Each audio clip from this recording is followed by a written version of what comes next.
The warning. The council chamber floated in the void between stars. 7 empires had gathered here, their representatives sitting in rings of light that pulsed with the colors of their home worlds. At the center stood Ambassador Kelrin of the Neutral Archivists, a species that had survived 10,000 years by never choosing sides and always collecting truth. Today, Kelrin had requested this emergency session. The hologram before them showed a blue and green world spinning peacefully in its star's embrace. Earth, announced Praetor Vaughn of the Dominion, his voice dripping with contempt. We have studied it for 6 cycles.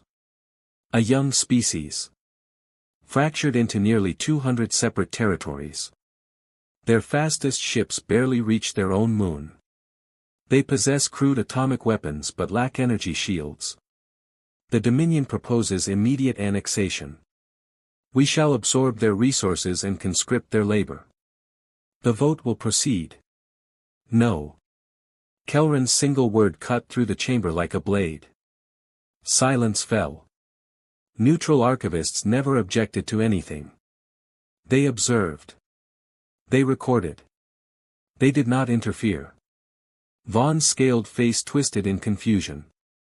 Ambassador, your people have no stake in conquest. Why break your neutrality now? Kelrin's 4 eyes fixed on the praetor with an intensity that made the warrior shift in his seat. Because I have spent 3 years living among them. Because I have accessed their entire historical database. Because I have seen what they are beneath the surface. The ambassador's voice grew quiet, almost gentle. And because if you attack them, praetor, your empire will cease to exist. Laughter erupted from several delegates.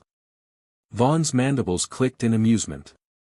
They have 7,000 nuclear warheads scattered across their world. We have planet crackers. They argue over resources and borders.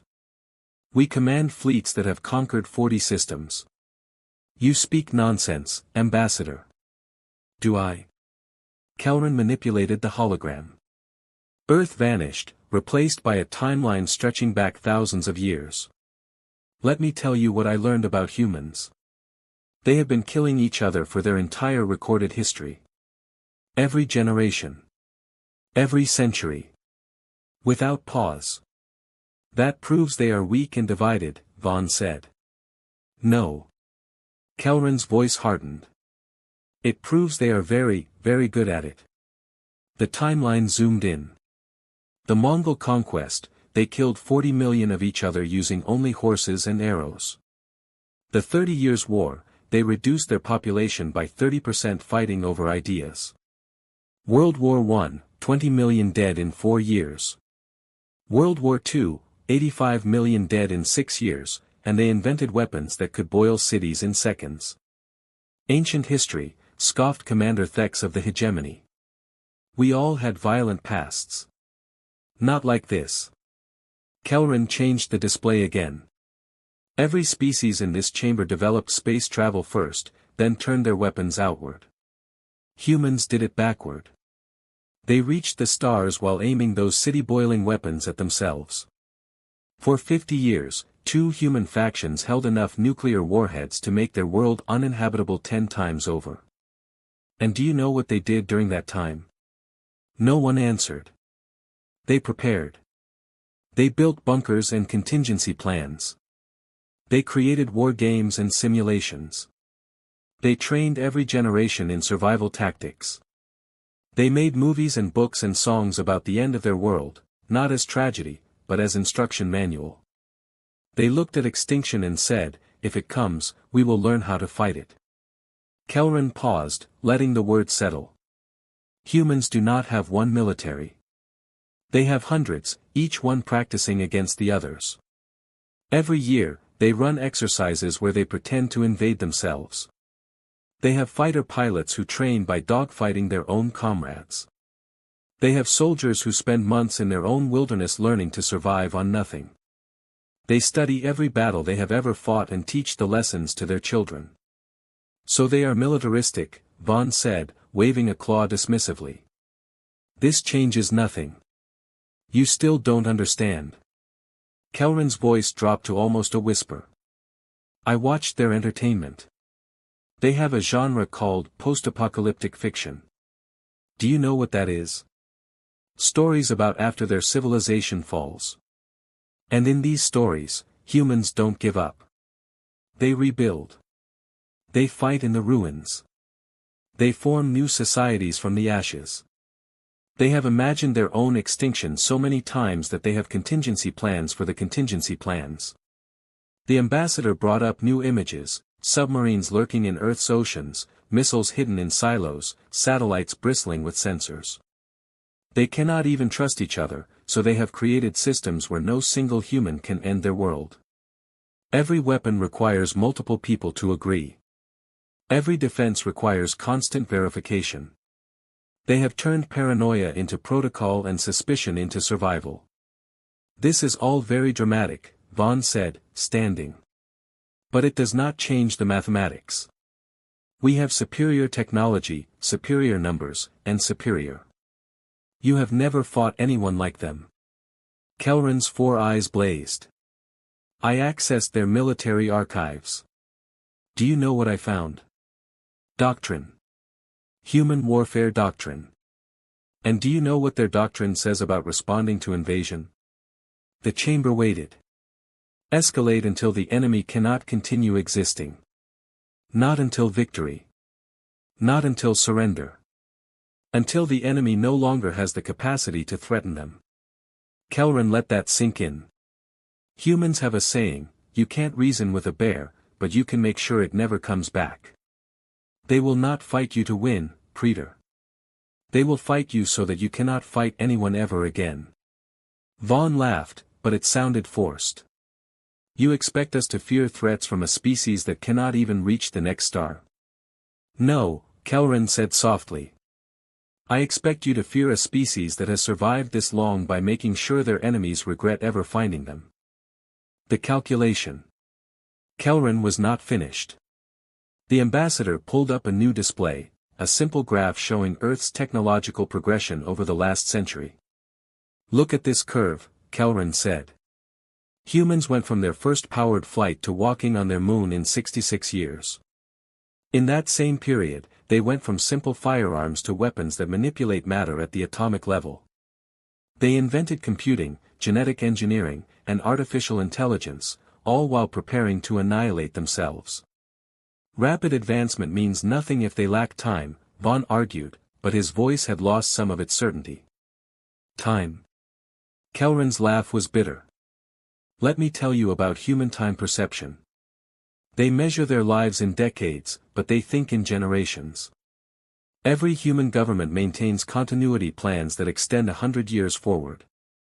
They build structures meant to last centuries. They plant trees they will never see fully grown.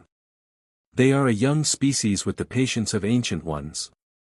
The ambassador changed the display to show Earth's orbital space. You see a primitive species with simple satellites. I see a species that put 500,000 pieces of tracked debris in orbit around their world, and they know where every single piece is at all times. They track objects the size of your claw moving at 8 kilometers per second. Now imagine what they will do with that tracking capability when your ships arrive. Commander Thex leaned forward.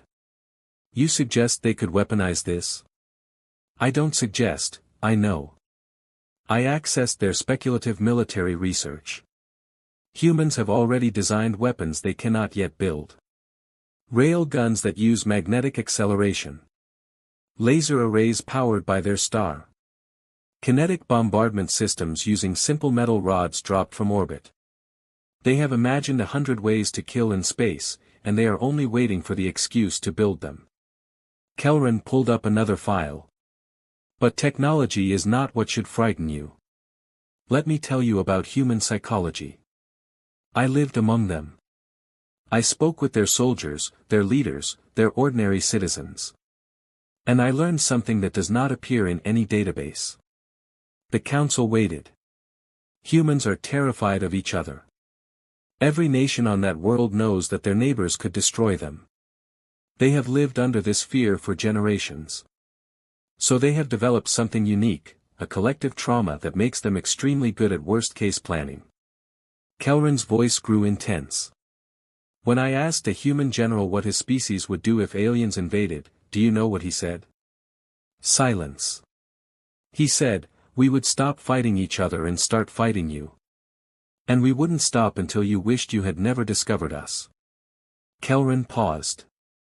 Then he smiled and said, "Actually, we have 12 different plans for that scenario already written. Would you like to see them?" Bravado, Vaughn muttered, but he had stopped standing. He was listening now. No. Calculation. Kelran brought up a dense document covered in human text. This is called, Can Plan 8888. It is a real United States military document for responding to a zombie apocalypse. A zombie apocalypse, Predator, an impossible scenario created for entertainment, and they still wrote a formal military response plan for it.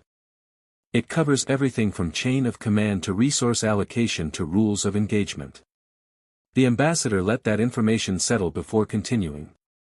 They make plans for impossible things. Now imagine what plans they have for possible things. For threats they take seriously. You're saying they have invasion plans already? Vex asked. I'm saying they have invasion plans for invasions that have not happened and may never happen. I found documents discussing responses to alien contact written in their year 1947. That was 78 years ago. They have been thinking about you since before they reached orbit. Kelran changed the display to show human military installations. Look at their defensive distribution. They don't concentrate their forces, they spread them. They hide them. Submarines that can stay underwater for months.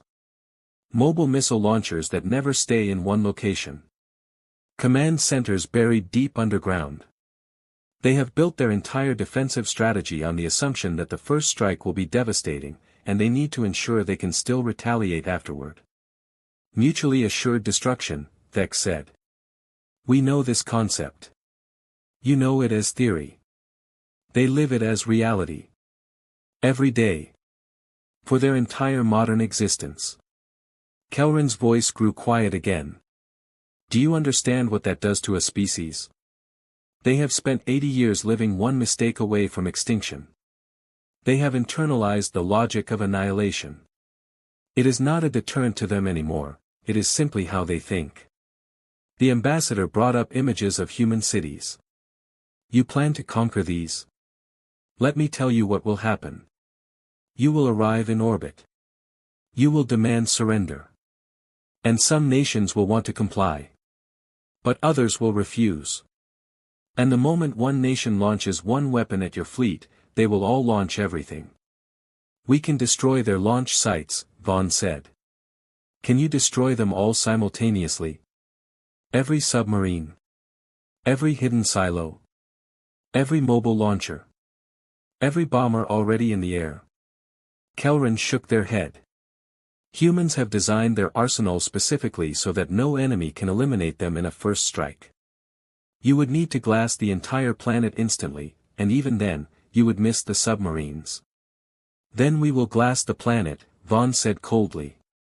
And that, Kelran said, voice sharp as a blade, is when you will learn what humans are truly capable of. Because they have already imagined that scenario too. They call it, dying with your boots on. It means fighting even when death is certain. And they consider it honorable. The ambassador pulled up a final document. This is from a human philosopher named Carl Sagan. He wrote it decades ago. Listen, who speaks for Earth? We do. All of us. We are the voice of the Earth. If someone threatens us, we will answer as one species, not as divided nations. Kelran looked at each council member in turn. You think you will be fighting nations. You will not.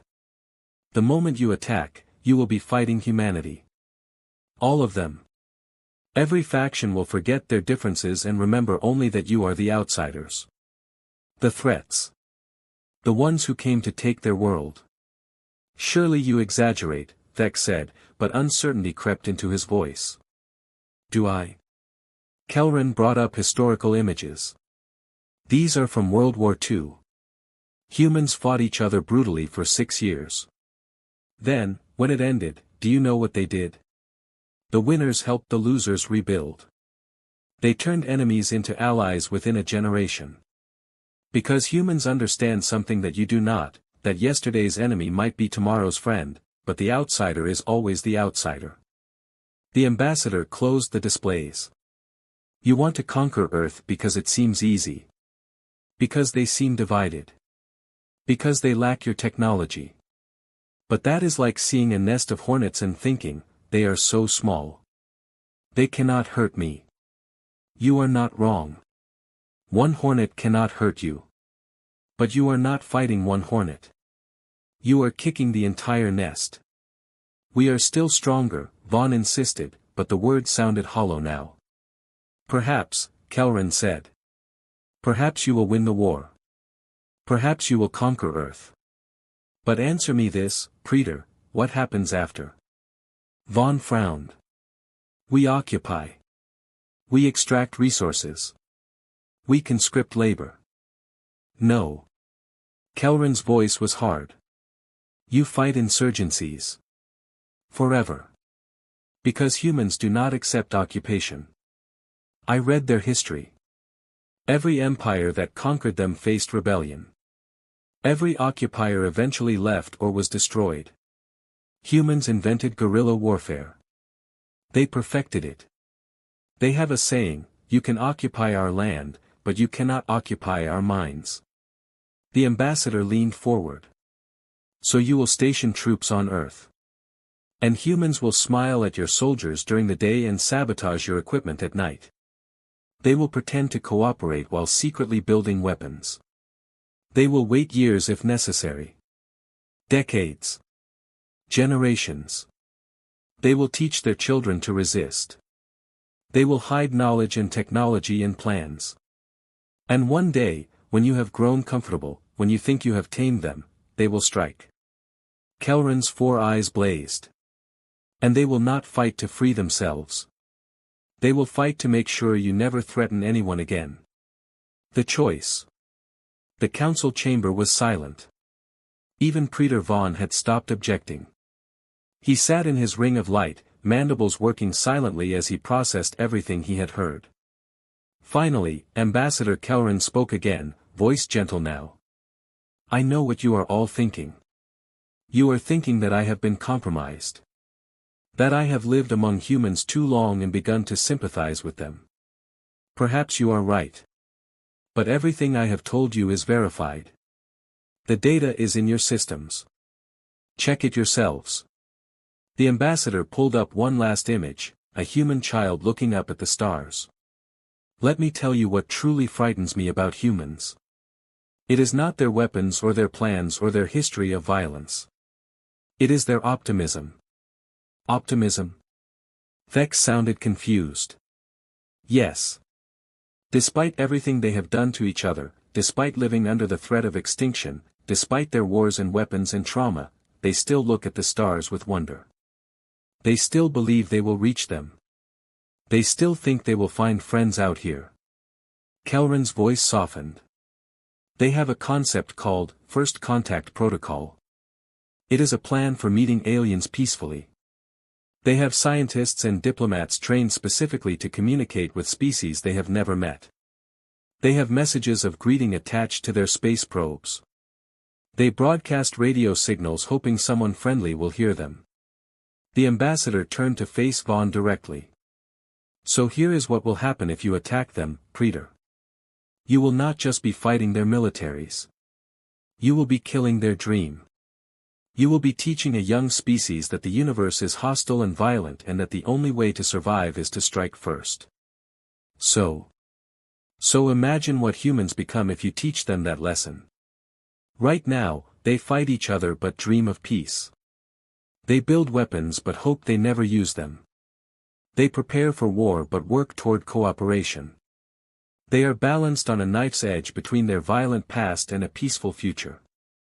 Kelran's voice dropped to a whisper. You attack them, and you push them off that edge. You turn all that careful preparation, all that military planning, all that survival instinct toward one purpose, making sure you regret finding them. The ambassador gestured at the image of Earth. Right now, if you offer them friendship, they will take it eagerly. They will join the galactic community. They will share their culture and ideas. They will be young and enthusiastic and grateful. But if you attack them first, if you make them fight for their survival, they will never trust you again. Never. And when they do reach the stars, and they will, Praetor, they absolutely will, they will remember who fired the first shot. Kelran pulled up a human quote. Their President Kennedy said in 1963, "We choose to go to the moon not because it is easy, but because it is hard." That is the human mindset. They choose difficulty. They embrace challenge. They see obstacles as invitations. The ambassador's voice grew intense. So imagine what happens when you become their obstacle. When you become the challenge they choose to overcome. You paint a dire picture, Vaughn said slowly. But it is still speculation. Then speculate with me, Praetor. Kelran waved at the hologram. Your fleet arrives at Earth. You demand surrender. They refuse. You destroy one city as a demonstration. What happens next? Vaughn hesitated. They realize resistance is futile. No. They launch everything. Every weapon. Every satellite. Every ship. Because humans have a saying, if we are going to die anyway, we might as well take you with us. Kelran changed the display. Your fleet survives but is damaged. You land troops. What happens next? We occupy strategic locations. And then humans melt into their cities and forests and mountains. They wage insurgency. They blow up your supply lines. They hack your systems. They turn your technology against you. You kill 1,000 of them, and they kill 10 of your soldiers. But they have 8 billion people, Praetor. How many soldiers do you have? The question hung in the air. You think you are conquering a planet.